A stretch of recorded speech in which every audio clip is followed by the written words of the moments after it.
இது நான் பாராளுமன்ற தொகுதியின் வெற்றி வேட்பாளர் எங்கள் எண்ணெய் காத்த மாவீரன் வணக்காளர் வீரப்புராவின் மகள் வித்யா ராணி வீரப்புரார்கள் அரசியல் தத்துவில்ல மைச்சோட்டில் வாக்கில் கொண்டிருக்கிறார்.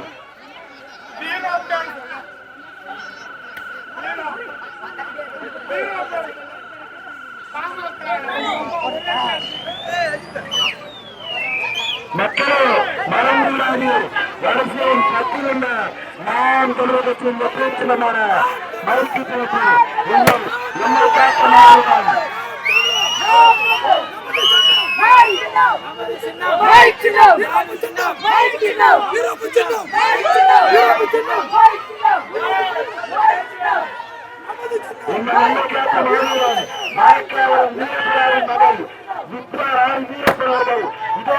நான் தொலைக்காட்சியில் வருஷம் 10 மகிழ்ச்சியத்தில் வாக்கில் கொண்டிருக்கிறார்.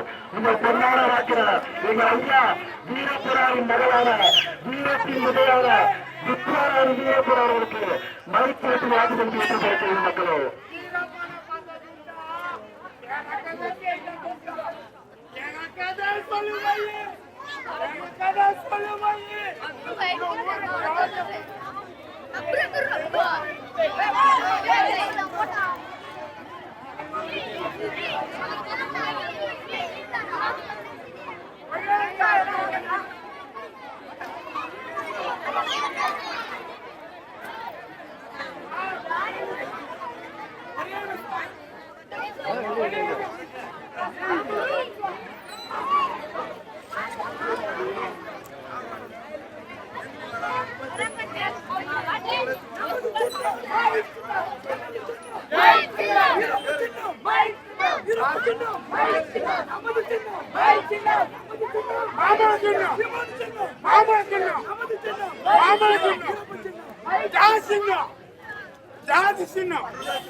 மேல போயிடுங்க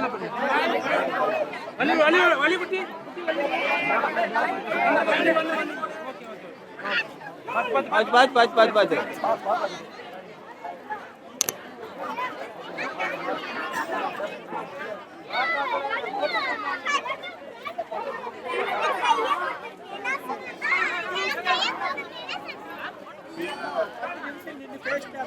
பார்த்து பேச மேலே ஏறாங்க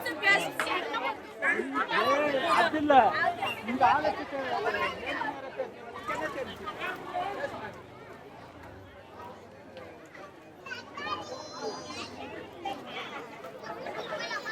நானிதா இப்படி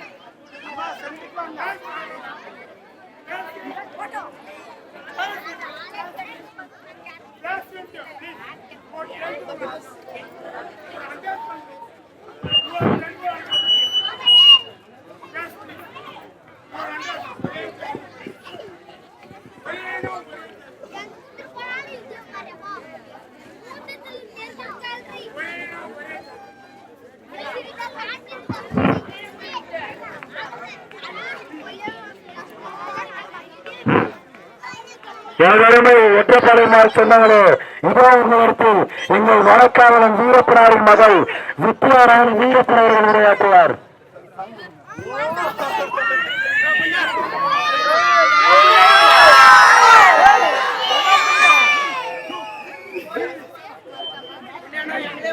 எனது அன்புக்குரிய பாசத்திற்குரிய ஒற்றப்பள்ளி மக்களே வணக்கம். ஒற்றப்பாளையம் மக்களே வணக்கம். நான் உங்களுடைய வித்யா வீரப்பன் சம்பன வீரப்பனாரின் மூத்த மகள் பேசுகிறேன். இப்போ இந்த 2024 நாடாளுமன்ற தேர்தல்ல கிருஷ்ணகிரியோட வேட்பாளரா நாம் தமிழர் கட்சியில மைக்கு சின்னத்துல போட்டியிடுற மக்களே, என் தந்தை பற்றி யாருக்கு தெரியுதோ இல்லையோ, இங்கு உள்ள மக்களுக்கு அவரின் குணம் என்ன, அவர் எப்படிப்பட்ட ஆளும் நல்லா தெரியும். மக்களுக்காக அவர் எப்படி ஒரு அரணா நின்னாருன்னு தெரியும். அவர் ஒரு விஷயத்த சொல்லிட்டு தான் போயிருக்காரு. நான் என்னைக்கா இருந்தாலும் என் நாட்டுக்கு வருவேன், என் மக்கள் எனக்கு ஓட்டு போட்டு ஜெயிக்க வைப்பாங்க, நான் கண்டிப்பா என் மக்களுக்கு ஒரு சுதந்திரமான வாழ்க்கை ஏற்படுத்தி கொடுத்துட்டு தான் சாகுன்ற ஒரு வார்த்தையை சொல்லிட்டாரு. சுதந்திரமான வாழ்க்கை அப்படின்னா என்னங்க மக்களே? ஏழ்மையிலிருந்து சுதந்திரம், நோயிலிருந்து சுதந்திரம், மனநோயிலிருந்து சுதந்திரம். இதெல்லாம் நமக்கு எப்படி கிடைக்கும்? ஒரு கவர்மெண்ட் ஆனது நமக்கு இலவசத்தை கொடுத்து கையேந்திர நிலைமையில தான் வச்சுட்டு இருக்காங்க. இது வரைக்கும் ஏடிஎம்கே, டிஎம்கே, பிஜேபி, காங்கிரஸ் எல்லாரும் ஓட்டு போட்டு 7 வருஷம் ஜெயிக்க வச்சு பார்த்தாச்சு.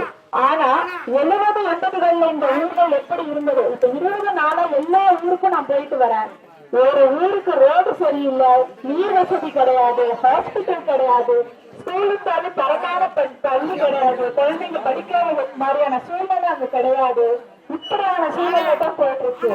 அப்போ ஒரு அடிப்படை தேவை அப்படின்னா என்ன மக்களே? ஒரு அடிப்படை தேவைன்னா நல்ல ஸ்கூலு, நல்ல ஹாஸ்பிட்டலு, குழந்தைங்களுக்கு உங்களுக்கு ஒரு நல்ல சூழ்நிலை.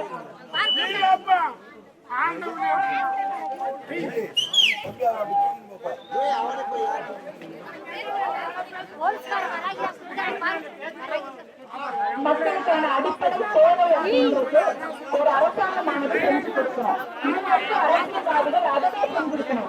அதை விட்டுட்டு என்ன இருக்காங்க, கையில் விட்டுருக்காங்க.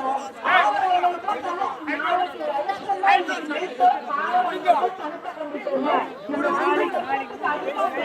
பணத்தை கொண்டுட்டு பணத்தை சம்பாதிக்கிறாங்க. நம்மளை 5 வருஷத்துக்கு ஏற்கனவே வச்சிருக்காங்க. நம்ம போய் அவங்ககிட்ட அதிகாரமா உங்க ஊர்ல இருக்க ஒரு கவுன்சிலர் கிட்ட ஒரு அதிகாரமா போய் எங்க ஊர்ல ரோடு சரியில்லை, ஹாஸ்பிட்டல் பிரச்சனை இருக்குதுன்னு சொல்லி மக்களின் நலனுக்காக, நலத்திட்டத்துக்காக நம்மளால போய் ஒரு வார்த்தை கேட்க முடியுதா? அப்படி ஒரு சூழல் ஏற்படல. ஏன் அப்படின்னா நம்ம என்னைக்கு ஓட்டுக்கு காசு வாங்கிட்டு நம்ம நினைக்கிறோம் என்னவோ அவங்க கொள்ளையடிச்ச பணத்தை கொடுக்குறாங்க, எதை வாங்கிக்கலாம். ஆனா உண்மையிலேயே நம்மளை ஏமாற்றி வச்சிருக்காங்க. மக்களே ஒரு விஷயம் புரிஞ்சுக்கோங்க, ஒவ்வொரு மனுஷர்களையும் அரசியல்வாதிகளும் தலைவர்களும் ஒரு உயிராகும் ரத்தமும் சபையும் உள்ள மனுஷராக பார்க்கவே கிடையாது. ஒவ்வொருத்தரையும் ஒரு ஓட்டா தான் பாக்குறாங்க. அப்ப அந்த ஓட்டுக்கு எவ்வளவு ஒரு அதிகாரம் இருக்குது. உங்களோட ஒவ்வொரு ஓட்டினுடைய அதிகாரம் தான் அவர்கள் போய் அதிகாரத்தில் உட்கார்ந்து உங்களை ஆட்சி செய்யறாங்க, அதிகாரத்துக்கு அடிப்பணிய வைக்கிறாங்க. ஒரு அரசாங்கம் என்பது மக்களுக்காக தான், மக்கள் தான் அரசாங்கம். அப்ப மக்களுக்காக இயங்கக்கூடிய அரசாங்கம் என்ன பண்ணணும்?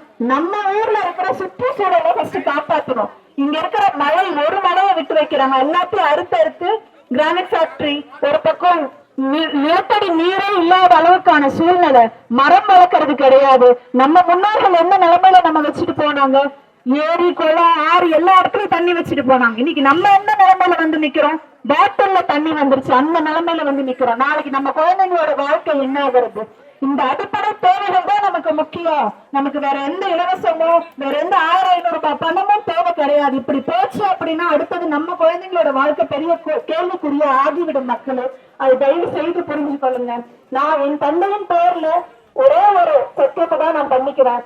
என் தந்தை சுதந்திரமான வாழ்க்கைன்னு குறிப்பிட்டது இந்த அடிப்படை தேவைகளை தான். காலையில நீங்க எழுந்ததுல நைட்டு தூங்க போற வரைக்கும் 1008 சித்திரவதை தனித்தனி குடும்பங்கள் ஃபேஸ் பண்ணுவீங்க. ஒண்ணு நோயா இருக்கலாம், பணமா இருக்கலாம், இல்ல உங்க குழந்தைங்களுக்கு நல்ல படிப்பு கொடுக்கணும், இல்ல உடல்நிலை சரியா இருக்கணும், நல்ல உணவு கொடுக்கணும். இதுக்கான போராட்டம் தான் எல்லாருக்கும். அப்ப ஒரு கவர்மெண்ட்ன்றது இந்த தேவைகளை சுற்றி பூர்த்தி செய்யும் போது அந்த மக்கள், குடும்பம், அந்த ஊர் தானாகவே சரியாகிறது. நீங்க நினைச்சுக்கலாம் ஒரே நாள் ஓட்டு போட்டு போய் உட்கார எனக்கும் அரசியலுக்கு எந்த சம்பந்தமும் இல்லைன்னு. ஒரு விஷயம் புரிஞ்சுக்கோங்க, உங்க ஊருக்கு போடுற ரோட்ல இருந்து, உங்களுக்கு தண்ணியில இருந்து, உங்க ஊருடைய சுற்றுச்சூழலை நாளைக்கு வசதியா உங்க ஊரை மாத்தினாலும் அதற்கு ஒரு தலைவரோ ஒரு அரசாங்கமோ ஒரு அரசியல்வாதியோ மனசு வச்சாதான் முடியும். அப்ப நீங்க யார் தேர்ந்தெடுக்கிறீங்க அப்படின்றதுல ரொம்ப கவனமா இருக்கணும். நான் ஒரே விஷயம், என் தந்தை எப்படி ஆயுதம் ஏந்திய போராட்டத்தை மக்களுக்காக அங்க நடத்திட்டு போனாரோ, அவர் உயிரை இழந்த அந்த ஒரு சூழ்நிலையில கூட, அந்த உயிர் மூச்சு போன ஒரு சூழ்நிலையில கூட என் மக்களை இப்படியாப்பட்ட ஒரு துரோகிகள் கையில விட்டுட்டு போறேன்னு வேதனையில தான் இருந்திருப்பாரு. அவங்க நினைச்சுக்கிட்டாங்க, மார்பட்டுக்கிட்டாங்க, ஒரு வீரனை கொன்னுட்டோம் அப்படின்னு. ஆனா அதெல்லாம் மக்களே, காலத்தின் கட்டாயம், இயற்கையின் கட்டாயம், என் தந்தைக்கான நியாயமாக வீரப்பனாராக நான் இன்னைக்கு உங்க மத்தியில வந்து நிக்கிறேன். கண்டிப்பா என் தந்தை எப்படி மக்களுக்காக நின்று உயிரை மீட்டுக்கிட்டாரோ, மக்களுக்கான அரணாக பேசினாரோ, எல்லா இடத்துலயும் மக்களுக்காக கேள்வி கேட்டு குரல் கொடுத்தாரு. நான் ஜெயிக்கிறேனே தோக்குறேனோ அது 2வது பட்சம். இந்த ஊர் பாலம் இல்லைங்களா? நான் இன்னைக்கு உங்களோட சூழ்நிலையை எல்லாம் கேட்டு தெரிஞ்சுக்கிட்டேன். நான் திரும்ப உங்களுக்கான தனி வசதி, இங்க உள்ள சூழல்கள், ஹாஸ்பிட்டல் வசதி இல்லைன்னு சொல்லிருக்கீங்க. இது எல்லாத்துக்காகவும் இந்த கவர்மெண்ட் கிட்ட, இந்த யார் தலைமையில இருக்காங்களோ அவங்க கிட்ட ஒரு வீரனுடைய மகளா நின்று நான் கேள்வி கேட்டுதான் ஆகும், அவங்க பதில் சொல்லிதான் ஆகணும். அதே போல கண்டிப்பா இந்த சூழ்நிலையெல்லாம் போராடி, என் தம்பிகளோடு போராடி நான் சரிப்படுத்தி கொடுப்பேன் அப்படின்ற ஒரு வாக்கை கொடுத்துட்டு போறேன். இன்னொரு ஒரு விஷயம், இங்க உள்ள அரசியல்வாதிகள், அரசியல் என்பது நான் ஒரு எம்எல்ஏ எம்பின்னு வந்துட்டு எப்படி வராங்க? நான் வளரணும், என் குடும்பம் வளரணும், என்னை சார்ந்தவங்க வளரணும் தான் வராங்க. ஆனால் எப்படி என் தந்தை அது ரத்தத்திலே இருக்கணுங்க. மக்களுக்கு நேர்மையா